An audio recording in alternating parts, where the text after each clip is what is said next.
quand son épouse n'a pas laissé d'enfants ou de petits-enfants. C'est dans cette condition donc que le mari va bénéficier de la moitié des avoirs de son ou de sa défunte épouse. Allah subhanahu wa ta'ala nous le clarifie toujours dans le verset traitant les parts successorales. Il nous dit وَلَكُمْ نِصْفُ مَا تَرَكَ أَزْوَاجُكُمْ إِنْ لَمْ يَكُنْ لَهُنَّ وَلَدٌ. Et à vous les époux, la moitié de ce qu'a laissé vos femmes si elles n'ont pas laissé d'enfants. إِنْ لَمْ يَكُنْ لَهُنَّ وَلَدٌ. Si elles n'ont pas laissé d'enfants. Donc, chers frères en islam, si la femme meurt sans laisser d'enfants ou de petits-enfants, là, son époux va automatiquement bénéficier de la moitié de ses avoirs. Voici donc pour ce qui est des ashabu nisf, c'est-à-dire de ceux qui héritent de la moitié des avoirs de l'époux. Nous allons aller doucement pour permettre donc aux téléspectateurs de prendre note. Maintenant, en petit 2, nous allons voir les ashabu rubu, c'est-à-dire ceux qui héritent maintenant du quart des avoirs.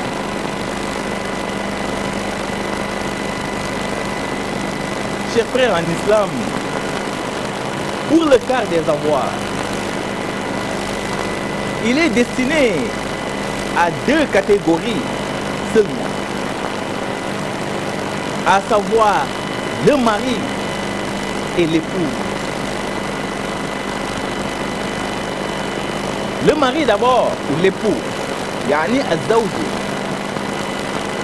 Le mari, il aura droit au quart des avoirs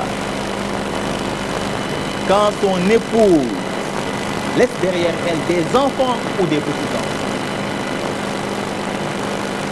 Donc quand son épouse laisse des enfants ou des petits-enfants, là le mari va bénéficier automatiquement du quart des avoirs, de ses avoirs. Allah subhanahu wa ta'ala nous le dit toujours dans ce même verset traitant les parts successorales. Allah subhanahu wa ta'ala nous dit فَإِنْ كَانَ لَهُنَّ وَلَدٌ فَلَكُمْ رُبُعُ مِمَّا تَرَكْنَ. Si elles ont un enfant, alors à vous l'époux, le quart de ce qu'elle laisse. فَلَكُمْ رُبُعُ مِمَّا تَرَكْنَ. Donc le quart de ce qu'elle laisse. Donc si vous voyez ici, le mari va quitter la moitié des avoirs pour se retrouver au quart à cause de la présence des hommes. Là-bas, il avait le nisf, il avait la moitié des avoirs, parce qu'il n'y avait pas d'enfants ni de petits-enfants. Mais ici, il a obtenu le quart à cause de la présence des enfants.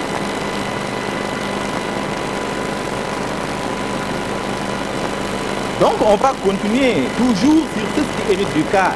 J'avais dit tantôt qu'il y a 2 catégories. Voici le cas du mari donc. Deuxièmement, il y a l'épouse. Yani az-zawjatu. Pour l'épouse, elle aura le quart des avoirs quand son mari n'a pas laissé d'enfants ou de petits-enfants. Donc quand son époux n'a pas laissé d'enfants ni de petits-enfants, dans ce cas, sa femme aura le quart de ses avoirs. Allah subhanahu wa ta'ala nous le dit toujours dans ce même verset traitant les parties sectorales. Il nous dit وَلَهُنَّ رُبُعُ مِمَّا تَرَكْتُمْ إِنْ لَمْ يَكُنْ لَكُمْ وَلَدٌ. Voyez, à elle, c'est-à-dire à l'épouse, le quart de ce que vous laissez, vous les époux, si vous n'avez pas d'enfant. إِنْ لَمْ يَكُنْ لَكُمْ وَلَدٌ.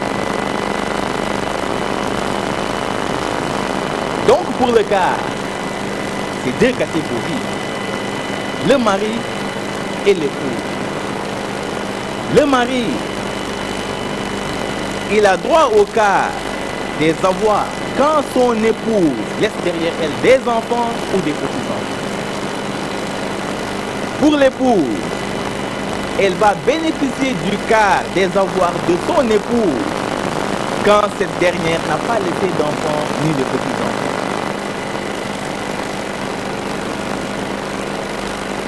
Petit 3, nous allons voir les Ashabul Thumun,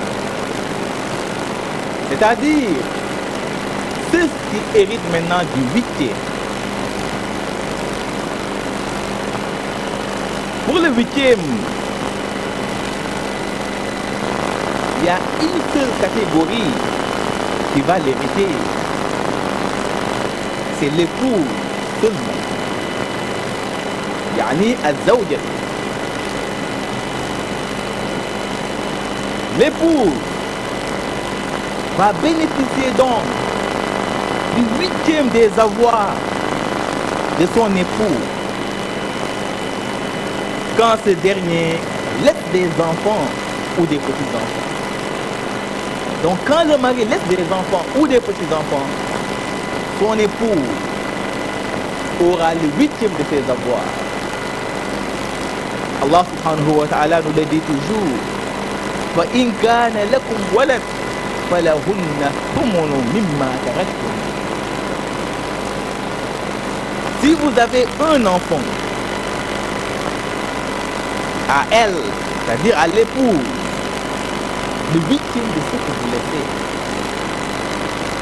فَلَهُنَّ ثُمُنُ مِمَّا تَرَكْتُمْ.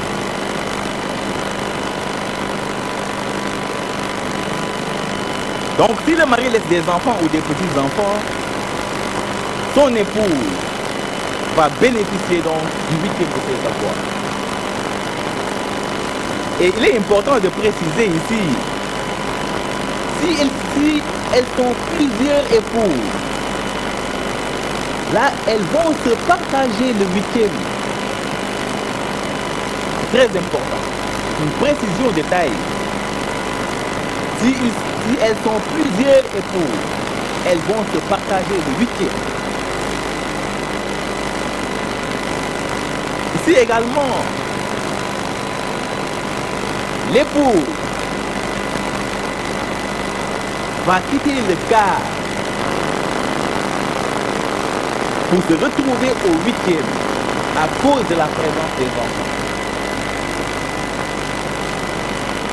Nous l'avions souligné tantôt quand nous parlions du quart des avoirs. Là-bas, l'épouse avait le quart parce que son mari n'avait pas laissé d'enfants ni de petits-enfants. Mais ici, à cause des enfants, l'épouse va se retrouver maintenant au huitième des avoirs. Petit 4, nous allons voir les ashabul thuluthain, c'est-à-dire ceux qui héritent de 2 tiers des avoirs. Pour les 2 tiers des avoirs du défunt, elles reviennent aux filles si elles sont 2 ou plusieurs. C'est la condition. Et il faut préciser qu'ici, il y a 4 catégories qui vont hériter des 2 tiers. Premièrement, il y a la fille. La fille, elle aura droit aux 2 tiers des avoirs à condition qu'elle soit 2 ou plus. C'est pourquoi les Ashab al-Thuluth, c'est-à-dire ceux qui héritent des 2 tiers, donc sont réservés aux filles à condition qu'elles soient 2 ou plus. Donc la fille aura les 2 tiers des avoirs à condition qu'elle soit 2 ou plus. Yani al-bintani fa'akthar, 2 ou plus.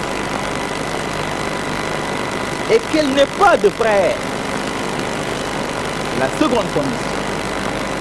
Première condition, qu'elle soit 2 ou plus. Deuxième condition, qu'elle n'ait pas de frère. Allah subhanahu wa ta'ala nous le dit. فَإِن كُنَّ نِسَاءً فَوْقَ اثْنَتَيْنِ فَلَهُنَّ ثُلُثَا مَا تَرَكَ. S'il n'y a que des filles, même 2 ou plus, à elles alors, les 2 tiers de ce que laisse le défunt. فَإِن كُنَّ نِسَاءً فَوْقَ اثْنَتَيْنِ 2 ou plus, فَلَهُنَّ ثُلُثَا مَا تَرَكَ. Donc la fille va bénéficier donc des 2 tiers des avoirs si elles sont 2 ou plus et qu'elle n'ait pas de frère. Deuxièmement, il y a la petite fille issue du fils. Elle aura droit aux 2 tiers des avoirs avec sa sœur.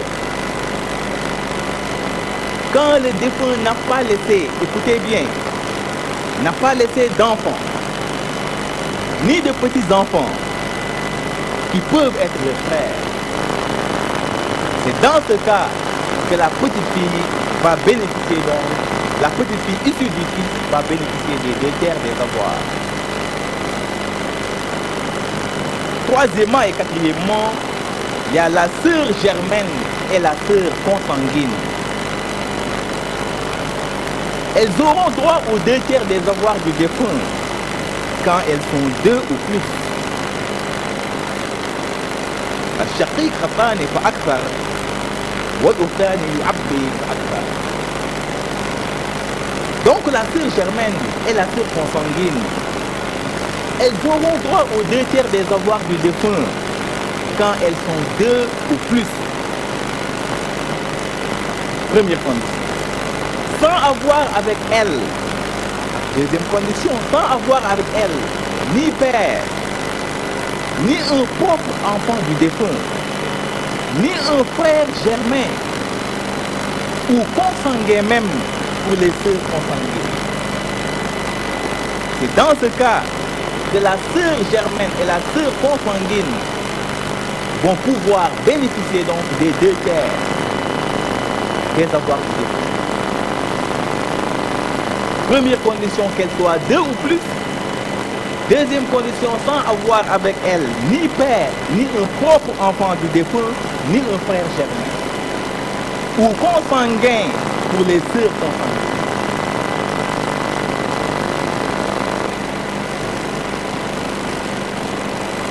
Maintenant, nous allons voir en grand 5, en petit 5 ou petit 4, ceux qui héritent du tiers. Yani ashabu thuluth. Pour ceux qui héritent du tiers des avoirs du défunt, ils sont de 2 catégories. La mère et les frères et sœurs utérins. C'est ces 2 catégories qui vont bénéficier du tiers des avoirs. D'abord pour la mère, yani al-umm. La mère, elle aura le tiers des avoirs quand le défunt n'a pas laissé d'enfants. D'abord, ni de petits-enfants, ni un groupe de frères ou de sœurs, 2 ou plus. C'est dans ces conditions que la mère, la maman pourra bénéficier donc du tiers des avoirs.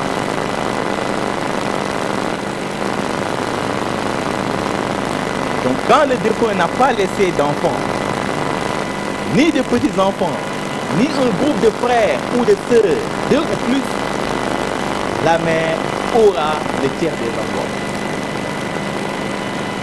Deuxième catégorie, sur ceux qui héritent donc du sulus, c'est-à-dire du tiers, il y a les frères et sœurs utérins. Les frères et sœurs utérins, ils auront le tiers des avoirs quand ils sont 2 ou plus et que le défunt, c'est très important. Première condition, quand ils sont 2 ou plus et que le défunt n'a laissé ni père, écoutez bien, ni père, ni grand-père, ni enfant, ni petit-fils. C'est dans ce cas ou dans ces conditions que les frères et sœurs utérins vont bénéficier donc du tiers des avoirs du défunt. Quand ils sont 2 ou plus et que le défunt n'a laissé ni père, ni grand-père, ni enfant, ni petit-fils. Et il est important de préciser, chers frères en islam, que dans ce cas précis, les parts du frère et celles de la sœur seront égales. D'ailleurs, c'est le seul cas où l'on n'applique pas, si vous voulez, la formule d'Allah subhanahu wa ta'ala qui nous dit les zakari mithlu haddi al-unthayayn. C'est dans ce cas seul, pratiquement, qu'on ne va pas l'appliquer, c'est-à-dire 2 parts pour le garçon et 1 pour la fille. Donc c'est dans ce cas où il y a les frères et sœurs utérins qui vont bénéficier du tiers. Quand ils sont 2 ou plus et que le défunt n'a laissé ni père, ni grand-père, ni enfant, ni petits-enfants, dans ce cas, ils vont se partager le tiers. Donc on ne va pas appliquer les actes de le hadith de l'Unthayayn. Les parts du frère et celles donc de la sœur seront égales. Il est important de préciser également que le grand-père aura le tiers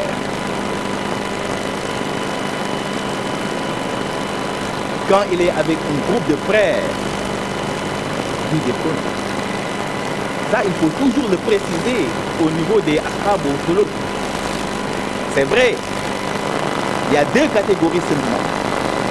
Il y a la mère et les frères et sœurs utérins. Mais il faut préciser le cas du grand-père. Il va bénéficier du tiers quand il est avec un groupe de frères du défunt. Maintenant, en 6, petit 6 du jour, nous allons voir les ashabu sulus. C'est-à-dire ceux qui héritent du 6e.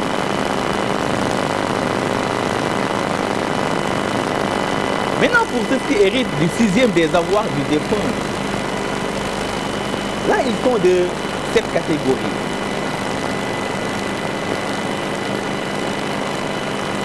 Il y a le père d'abord, yani al-abou. Le père, il aura droit au 6e des avoirs quand son fils laisse des enfants ou des petits-enfants. Donc quand son fils laisse des enfants ou des petits-enfants, le père aura le 6e de ses avoirs. Allah subhanahu wa ta'ala nous l'a dit toujours dans ce verset. Wali abawayhi li kulli wahidin minhum as-sudus mimma tarak in kana lahu walad. Donc si son fils laisse des enfants ou des petits-enfants, le père va bénéficier donc du 6e de ses avoirs.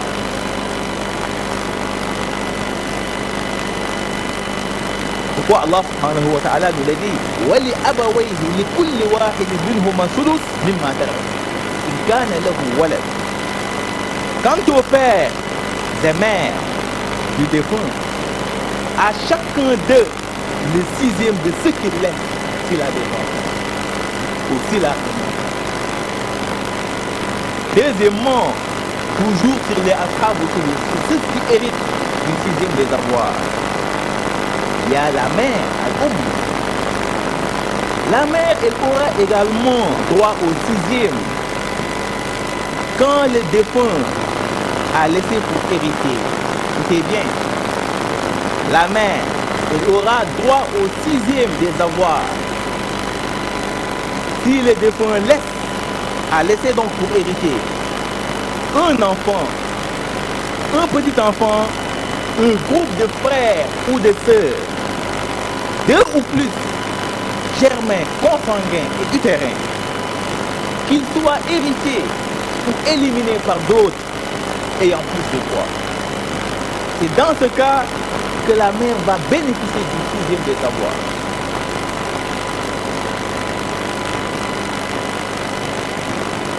Je répète, la mère aura le sixième des avoirs du défunt.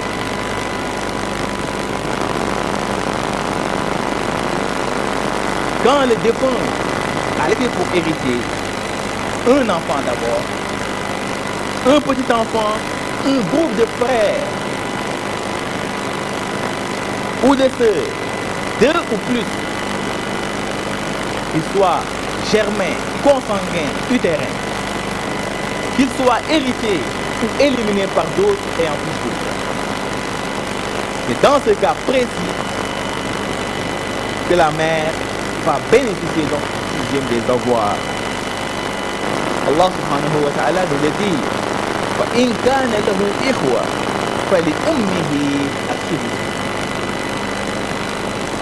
S'il a des frères, à la mère alors le sixième des avoirs. Et troisièmement, toujours sur les ashab ou sulus, il y a le grand-père, c'est-à-dire al-jaddu. Le grand-père, il aura droit au sixième quand le défunt n'a pas laissé de père. Voyez, quand le défunt n'a pas laissé de père, donc le grand-père en tient libre. Ça va prendre la place du père.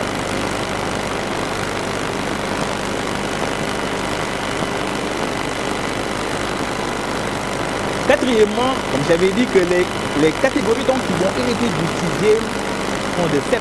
Donc il y a 7 catégories qui vont bénéficier donc du sixième des avoirs.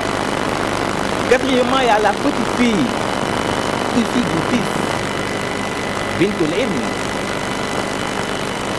Elle aura le sixième quand elle se trouve avec une seule fille du défunt. Et à condition de ne pas avoir avec elle ni frère, ni cousin de même degré qu'elle. C'est dans ce cas qu'elle pourra prendre le sixième des avoirs. Donc, je répète, pour la petite fille issue du fils, elle aura le sixième quand elle se trouve avec une seule fille du défunt. Et à condition de ne pas avoir avec elle ni frère, ni cousin de même degré qu'elle. 5, il y a la sœur consanguine, toujours sur les ashab ou sulus. Yani al-ukhtu ash-shaqiqa. La sœur consanguine va bénéficier du sixième des avoirs quand elle se trouve seule avec une sœur germaine du défunt. Et à condition de n'avoir avec elle ni frère consanguin, ni mère du défunt, ni grand-père, ni fils même du défunt. C'est dans ce cas que la sœur consanguine va bénéficier donc du sixième des avoirs. Sixièmement, il y a la grand-mère, al-jaddatu.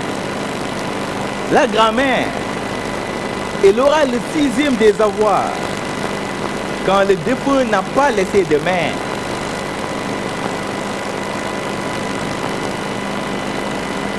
Et si elle se trouve seule aussi, Si elle est avec une mère ou bien une autre grand-mère de même degré, dans ce cas, elle partage le 6e avec elle. Mais quand elle est seule, elle va prendre donc le 6e des avoirs. Et ce qui manque, enfin, sur les attraves de ceux qui bénéficient donc du 6e, il y a le frère et la sœur utérine. Le frère et la sœur utérine, ils vont bénéficier du 6e des avoirs quand l'un ou l'autre se trouve seul, n'ayant avec lui ni père, ni grand-père, ni enfant, ni petit-fils du défunt. C'est dans ce cas ou dans ces conditions que la sœur et le frère, la sœur utérine, et le frère vont avoir le 6e donc des avoirs du défunt. Chers frères en islam, voilà donc les différentes parts successorales revenant à chaque héritier. Maintenant, pour ce qui est, je l'avais évoqué tantôt, pour ce qui est du tiers restant, c'est-à-dire du thuluth baqi, il est destiné à la mère. Et c'est dans un cas particulier où on hérite de ce tiers restant, c'est-à-dire à thuluth baqi. Et l'exemple que je vais vous donner est la suivante, pour expliquer donc le cas de ce thuluth baqi du tiers restant.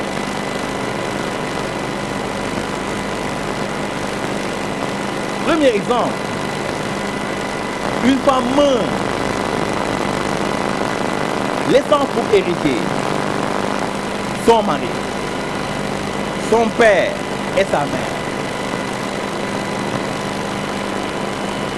Là, on va établir comme base de succession 6 par le procédé de la réduction au même dénominateur. Ainsi, le mari aura la moitié, c'est-à-dire les 3/6. Le père, les 2/6. Et le tiers restant, vous voyez, le tiers restant, c'est-à-dire le 1/6, sera réservé à la mère, ce qui constitue le thuluth baqi destiné à la mère. Deuxième exemple, un homme meurt, laissant pour hériter son époux, son père et sa mère. Là, on va établir comme base de succession 12, toujours par le procédé de la réduction au même dénominateur. Ainsi, l'époux aura le quart des avoirs, c'est-à-dire les 3/12. Le père, les 6/12. Et les tiers restants, c'est-à-dire les 3/12, vont revenir à la mère, ce qui va constituer les tiers restants donc de la mère. Et nous voyons donc dans tous les deux cas, la mère n'a pas eu le tiers de la totalité de la succession, mais le tiers du restant seulement. Et cela a été décidé par Seydina Omar. Et les deux cas même portent son nom. Maintenant, pour ce qui est de la détermination des parts successorales, il est important de vous préciser les nombres qui servent de base pour le partage des parts légales. C'est très important. Ces nombres sont les suivants. Il y a le 2, le 3, le 4, le 6, le 8, le 12 et le 24. Voici donc les différentes bases qu'on peut éventuellement avoir en matière de succession. Et je rappelle que ces bases ont été tirés des furud al-muqaddara, c'est-à-dire des parts prescrites. Le 2, il est tiré du nisf, c'est-à-dire la demi. Le 3, il est tiré du sulus, c'est-à-dire du tiers. Le 4, il est tiré du rubu, c'est-à-dire du quart. Le 6, il est tiré du sulus, c'est-à-dire du sixième. Le 8, il est tiré du thumun, c'est-à-dire du huitième. Maintenant, pour ce qui est du 12, le 12, il est tiré du quart et du tiers. Donc, dans une succession, si on a la présence du quart et du tiers, donc on va établir comme base de succession 12. De même pour le 24. Quand on a une succession où on a la présence du huitième et du tiers, là on va établir comme base de succession 24. Maintenant pour base 2 par exemple, je vais donner un exemple pour chaque cas. Pour base 2 par exemple, si une défunte laisse un mari et un frère par exemple, là on va établir comme base de succession 2. Autrement dit, le partage sera à base de 2. La moitié des avoirs va revenir au mari et l'autre moitié sera réservée pour le frère en qualité de asif. On va expliquer ce qu'est asif après. Maintenant pour base 3, si un défunt laisse une mère et un père,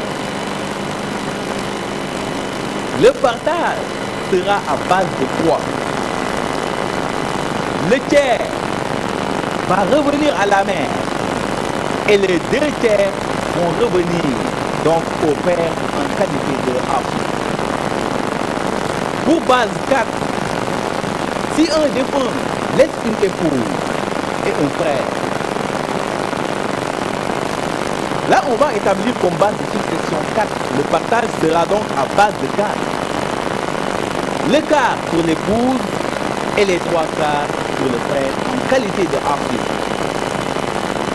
Pour base 6, si un défunt laisse comme héritier une mère, un père et un fils, là on va établir comme base de succession 6. Ainsi le 6e pour le père, l'autre 6e pour la mère et le reste, c'est-à-dire les 4 6e vont revenir donc au fils en qualité de asif. Maintenant pour base 8, un défunt laisse comme héritier une épouse et un fils par exemple. Là le partage sera à base de 8. Ainsi le 8e des avoirs va revenir à l'époux et les 7 8e au fils en qualité de asif. Maintenant pour ce qui est base 12, un défunt laisse comme héritier une épouse, une mère et un oncle. Le partage sera à base de 12 à cause de la présence du quart de l'épouse et du tiers de la mère. Ainsi donc on aura le quart, c'est-à-dire les 3/12 pour l'épouse, le tiers, c'est-à-dire les 4/12 pour la mère, et le tiers, c'est-à-dire les 5/12 vont revenir à l'oncle en qualité de asif. Et enfin pour base 24, si un défunt laisse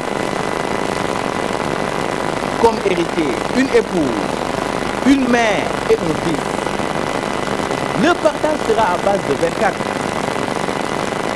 À cause de la présence du 8e de l'épouse et du 6e de la mère. Ainsi, on aura le 8e, c'est-à-dire les 3 24e pour l'épouse, le 6e, c'est-à-dire les 4 12e, les 4 24e, pardon, pour la mère, et le reste, c'est-à-dire les 17 24e, vont revenir au fils en qualité de asli. Voilà donc, chers frères en islam, ce qui est des différentes bases successorales établies par Allah subhanahu wa ta'ala. Nous voilà donc au terme de notre émission, sans oublier nos remerciements à tous les téléspectateurs de la CK7 qui ne cessent de suivre cette émission qui est la voix du croyant.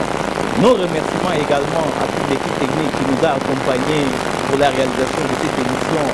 Merci et à la semaine prochaine. أقول قولي هذا واستغفر الله العظيم لي ولكم ولسائر المسلمين من كل ذنب فاستغفروه إنه هو غفور رحيم.